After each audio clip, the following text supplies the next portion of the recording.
You're listening to Rogue Table Talks.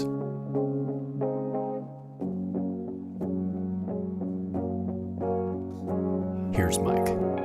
Here we are once again, Rogue Table Talks, number 112. 112. Do you think we'll list the number every time? I think we've done it now for a while. Yeah. I think not to. Yeah. Yeah, it would be. Would wash through the space-time continuum. Yeah.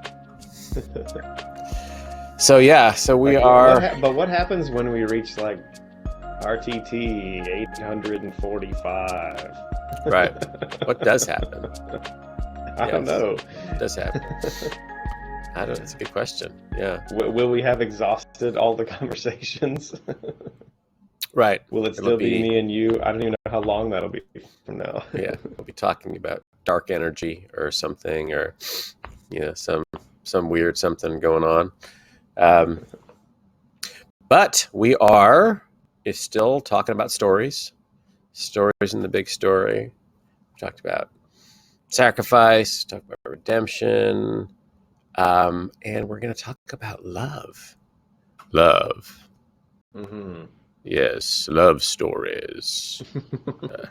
Brought to you by Mike and Chad. On the night side, talking about love. Who doesn't love a good love story? Who doesn't love a good love story, or even a bad one? Maybe not today.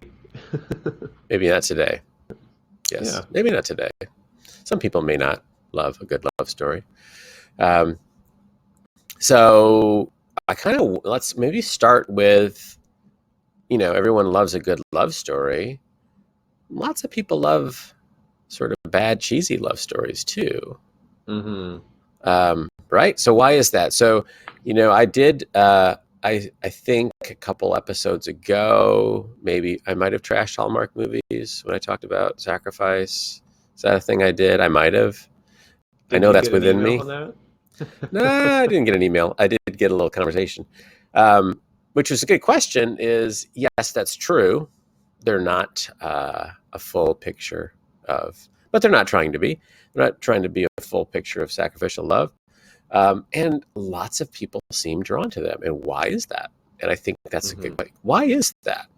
Why are people drawn to simple, sort of, a little bit of conflict, but then happily ever after love stories? I got a couple thoughts. One is when you have ideals of love, that's probably what you start to think about, is that you're going to meet somebody in an ice skating rink, you're going to fall, they're going to pick you up, it's going to be love at first sight, there's going to be some minor conflict, right? I'm writing a script. You're not sure it's going to work out. But the tension is not change ice skating rink with horse riding trail, or with anything. Business transaction. Right. But I think what's appealing is that the tension is not too great. The tragedy, the obstacles to overcome, you know how it's going to work out in the end. Mm-hmm. So there's this level of innocence to them, and I think that's comforting for some people. It's comforting because, when I envision my love story, I kind of think about that. Mm-hmm. And so maybe it's a little comforting back to our younger, more idealistic, this is romantic, this is what love is. Yeah, innocence is a good word. It made me think of, we took that Shakespeare class, and what was it? Midsummer's Night's Dream. Was that one of the? Yeah. And one of the things about that, it was different. You could tell almost immediately it was different from Hamlet or Macbeth, in that things would happen and there'd be conflict, but it had the sense or the tone of, okay, this is all going to work out in the end. that it's not one of those kind of stories where, real tragedy is going to come in. Well, Romeo And and Juliet's a tragedy, right? It's a love story, but it's a tragedy. yeah, and you get the sense And pretty early on that this might turn out badly, yeah, yeah. And so but there is, that's the thing. There's that, like, the Midsummer Night's Dream. It's a comedy. It's a, technically in Shakespeare's plays, it's a comedy because there's minor loss. Everything works out. People feel good about it in the end. And the reality is, I heard someone the other day say, well, if you use that template to talk about the Bible is a comedy, because in the end, there's more tragedy, but in the end, um, this is where we're going. Like, things Mhm, resolve well. right. Yeah. It just takes a few thousand years, Right. but it's going to a good place. And I think that's an interesting point. I hadn't really considered it from that angle. That, you know, in a sense, we are in a happily ever after story. It's just the happily ever after part is after we're dead, likely. I mean, it's a long Mm-hmm. way away, but it's coming. And so there is an echo of, yeah, things actually will resolve. I may not get resolution in all my problems won't be gone in this life, but that is coming. In the big grander story, it is a happy story. Um, Mm-hmm.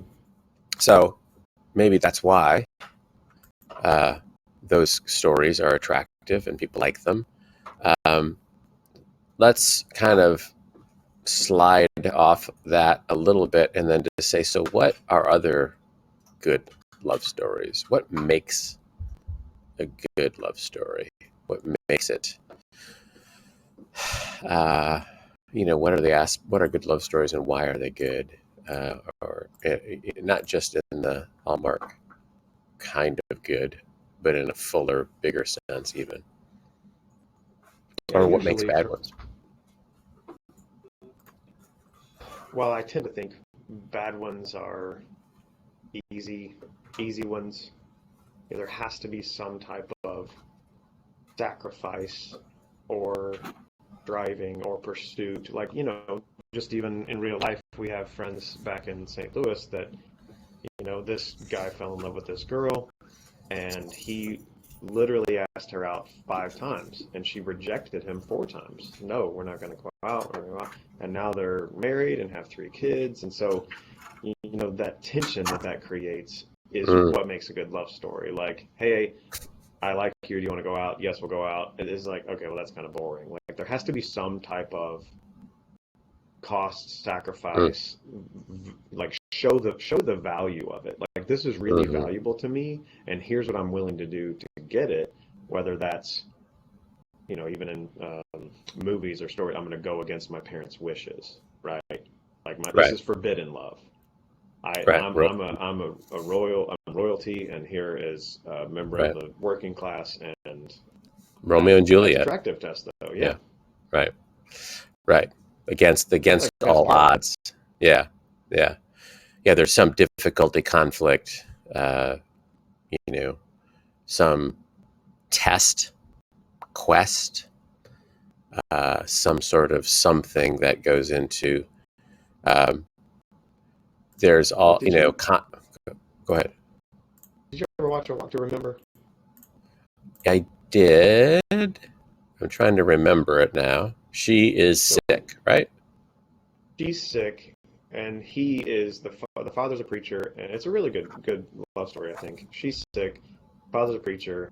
She's kind of innocent, preacher's daughter, and there's this guy who's, the father doesn't approve of, and all this stuff. Well, anyways, they end up falling in love, and it's kind of a forbidden love, but he doesn't know she's sick. But in the end, he finds out, but he still commits to, I believe, marrying her, even though in the end of the story she dies soon after that. And knowing full well that he's going to lose her, Mm-hmm. still chooses to love her. So that, to Mm-hmm. me, those type of things, I'll commit to this regardless of Mm-hmm. the outcome. Hmm.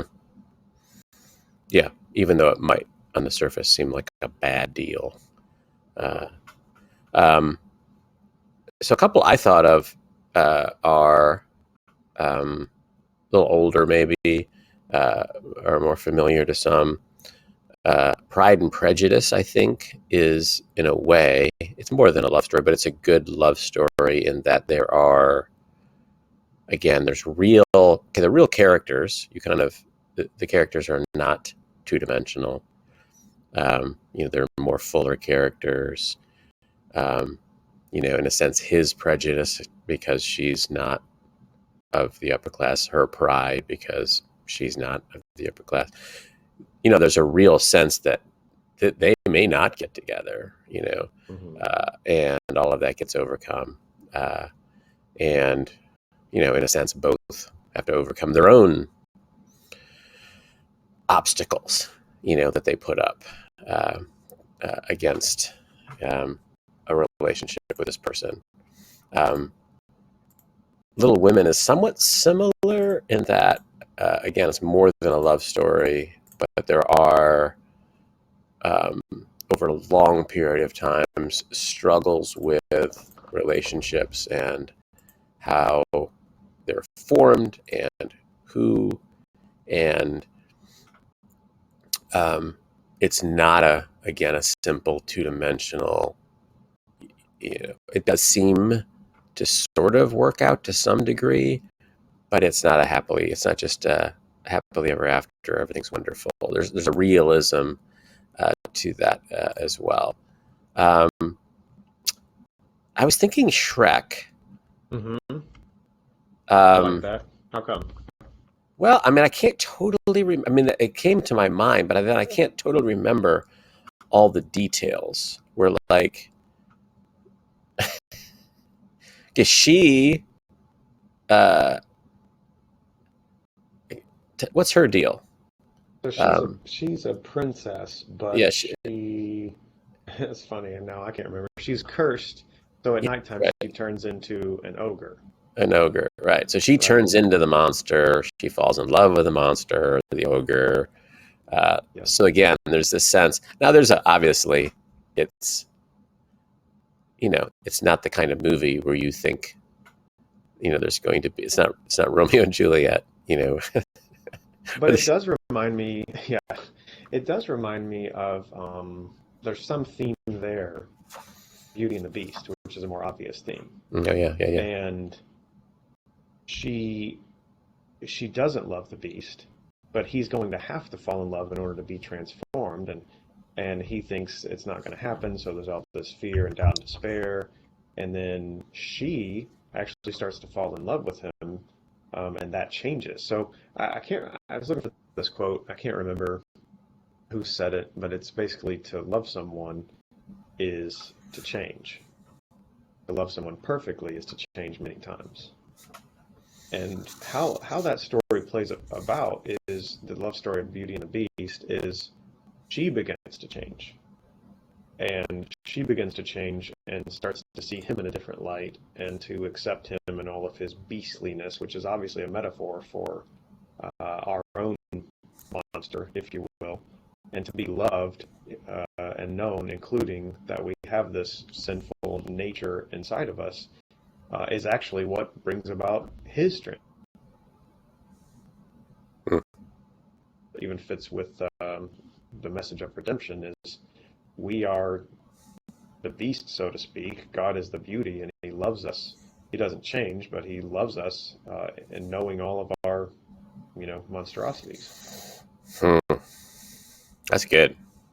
Yeah, I hadn't really. I mean, Beauty and Beast is really good, and it's sort of a redemptive love story. And I like that quote as well because God doesn't change in a sense, but in a sense, he has to take on humanity in order to love us in the way in which we need to be loved to be redeemed. In a sense, he doesn't have to become a monster, but in a way, he becomes a creature different and lesser than he was in order to love us enough to enact our redemption. Yeah, that's that's really profound, and I'm sure it's not necessarily intended in that light, but it does fit with the bigger story. And that's part of, like, the stories that fit, and this is sort of the theme throughout the stories that really fit with a bigger story are the stories that really resonate the most. Yeah. And the bigger story is a little messy and does involve sacrifice and change, and a commitment that costs something, and so on.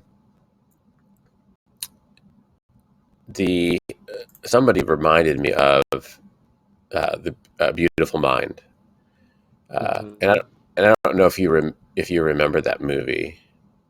It's not too fresh in my mind, although I did like it. I remember him. I forget about the actual love story in it. Yeah, so it's I think Jennifer Connelly and who's the guy? Russell Crowe. Russell Crowe, right?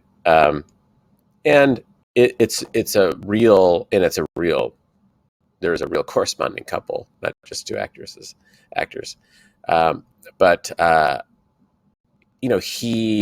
they're in love, they get married, he loses his mind, right? He has mental illness in a sense, and becomes a person who really needs to be cared for. He needs, like, the love story probably that she had in mind, marrying this guy who was a brilliant, student and so on, is not the love story that it turned out to be. And yet she loved him well. Yeah. And again, that is a real story. It's not just a made up one, but in a sense, like, everyone's story is sort of like that. The love story that you have written, the real one is not is different than that. But you end up getting maybe into a better place than you would have if it would have been the simple, love story. It costs something. It changes you. Well, that's where, to me, it's like sacrifice is at the center of a good love story.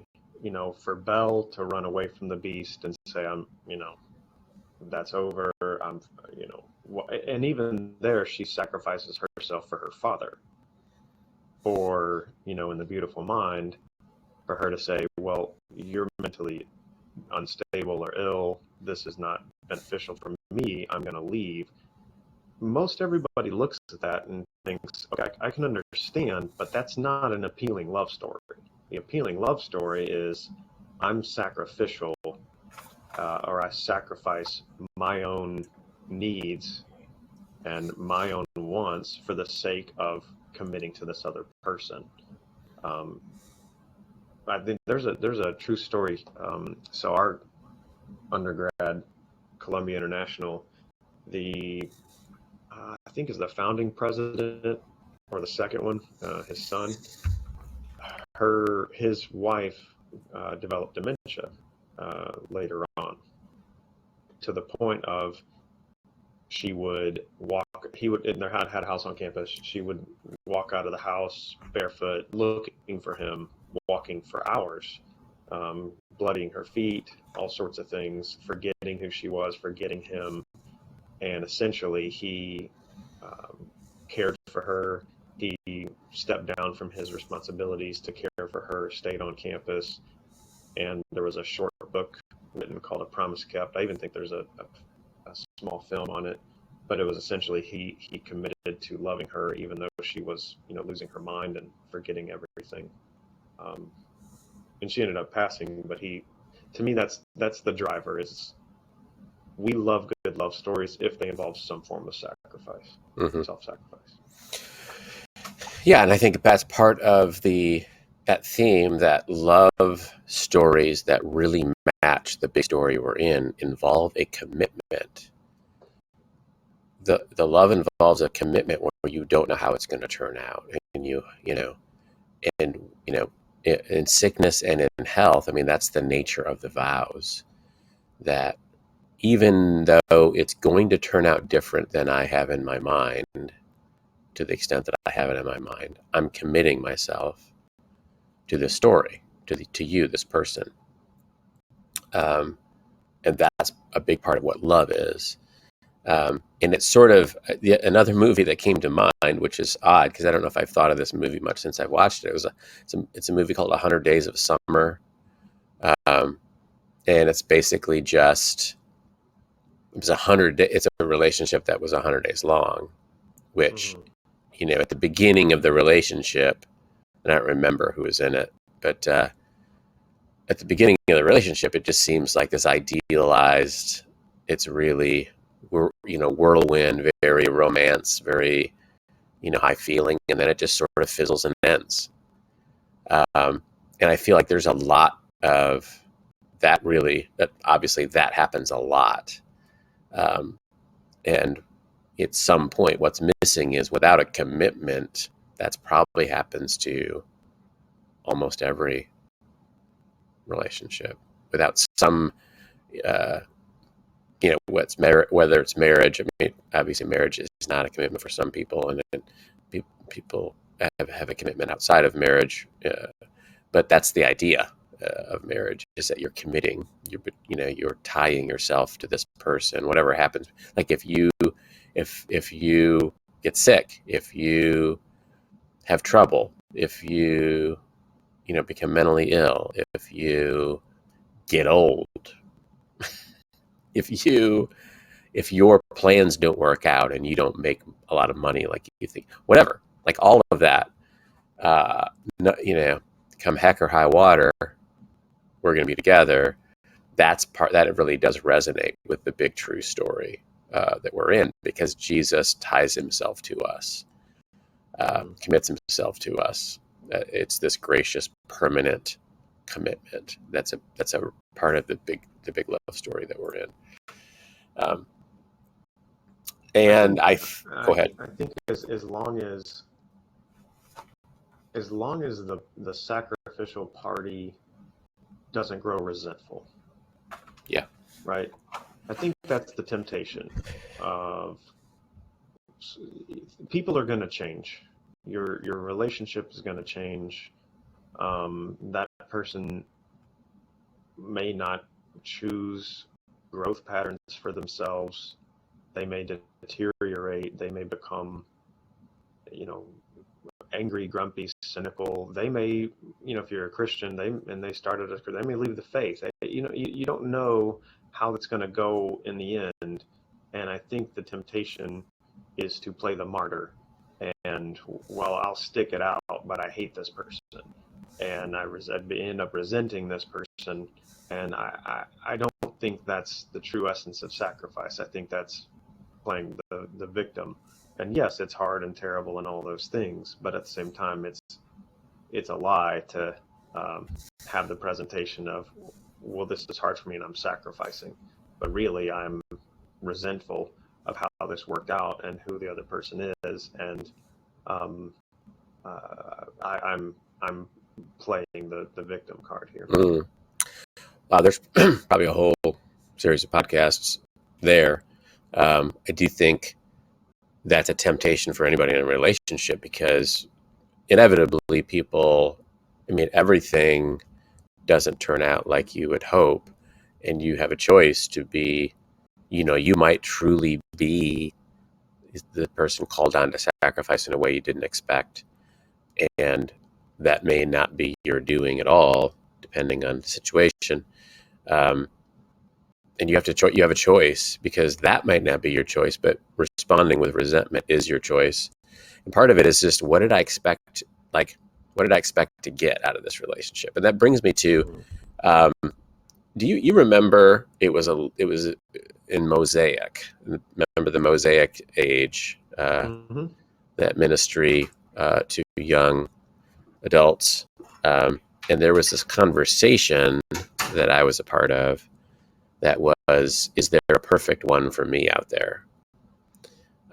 And it was, the funny thing was, many of the females believed the answer to that question was yes. And a lot of the males were like, no. Yeah. Yeah, the premise was interesting. It was almost, we were in that conversation, and the assumption was, of course, Mike, you would think that there's just one.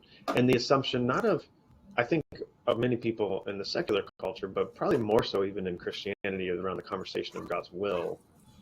And it was like, there's this assumption of, well, God has one right person for you out there. Your Boaz. Find your Boaz. Yeah, find your Boaz. So what did you say? You shattered all their hopes and dreams? Yeah, I just said, I don't think that's true. I think there's a cultural expectation behind that that's interesting to me, that almost like if you find the right person, you won't have these pitfalls and downfalls. If you find the right person, you really will get happily ever after. Right. And because I think there will be pitfalls, then I'm not sure. And it's I don't think biblically there's any reason to believe that's true. That's not, it's not necessarily how God's will is presented to us or anything else. Well, you have to reject the premise on which it's built on. Yes.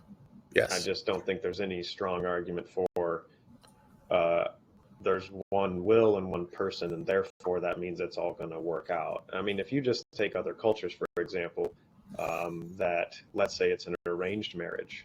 Let's say there's Christian Indians in India, and it's an arranged marriage, and your parents pick for you, and it's been set. Okay, well, there's a whole lot of complex factors in there. Which is the right person.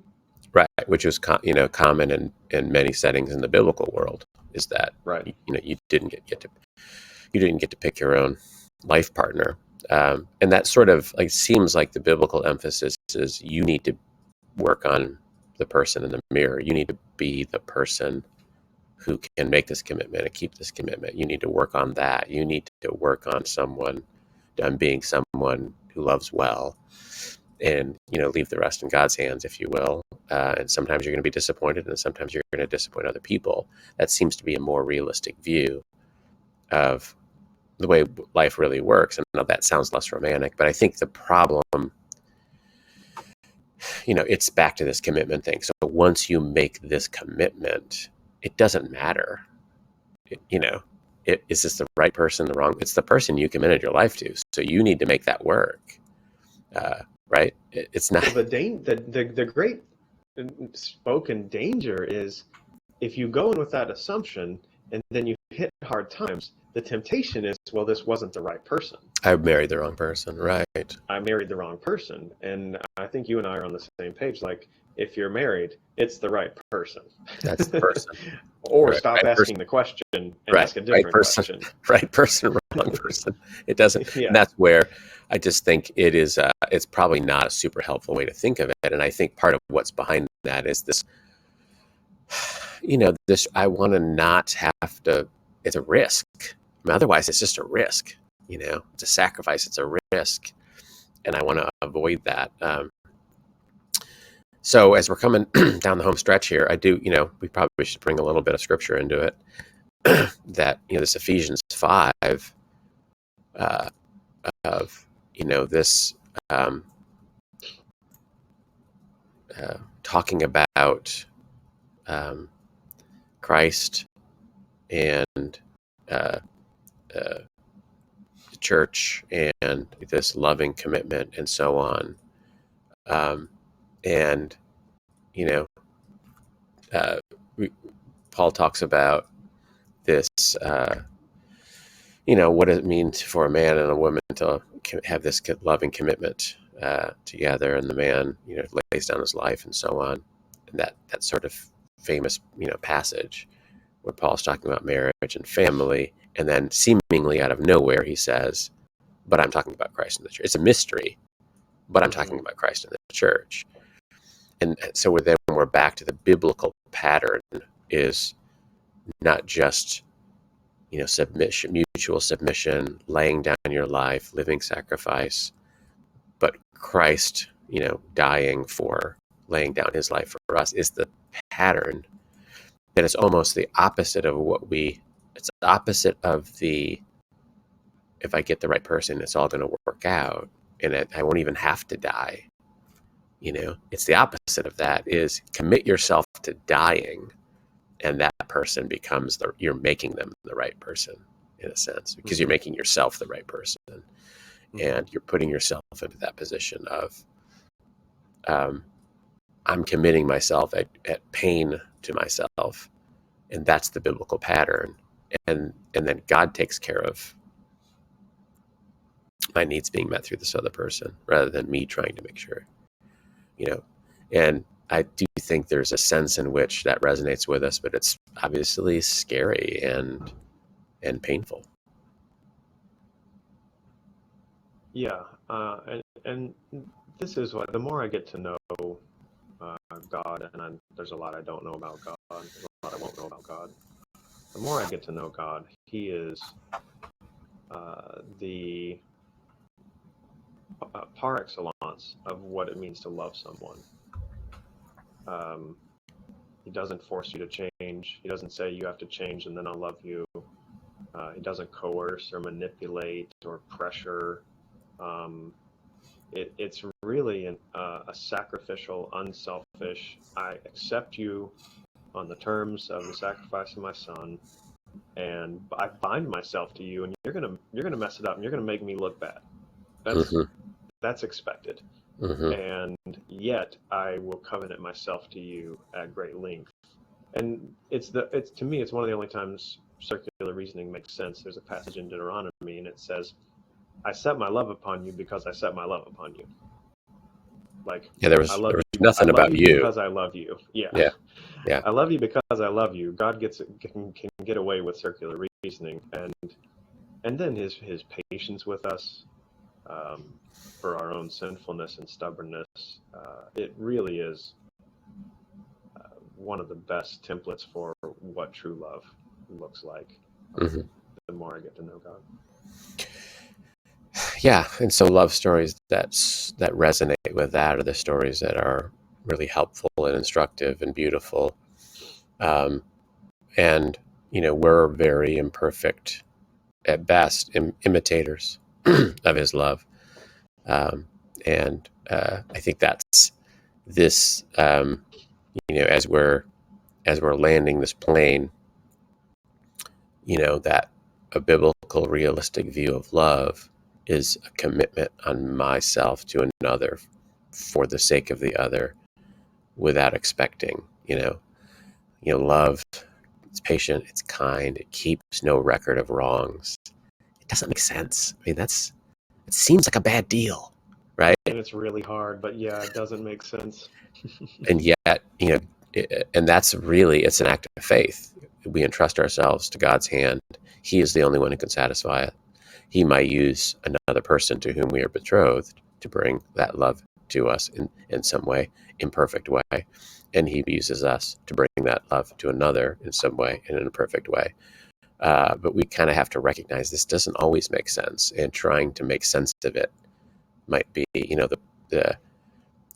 Jennifer Connelly's character loving the guy who has, delusions, and then when he, takes medication, that there's a sense in which that doesn't make sense. Like, that seems like a bad deal, but that's really what true love is often. And the blessing of it is somehow hidden in that part that seems like a bad deal. And if you take that part away, then it's something more frivolous and surface. It's 100 days of summer.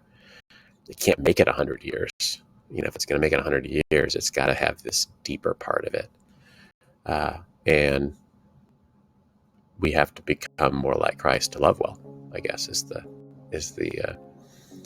end of that story. And so that's our encouragement. Maybe we'll end it there. That I say grace and peace at the end of these things, and we have to have grace and be people of peace in order to love well, and Christ and the Holy Spirit have to form us in His image for that to take place. And so let's entrust ourselves to Him and love well. Grace and peace.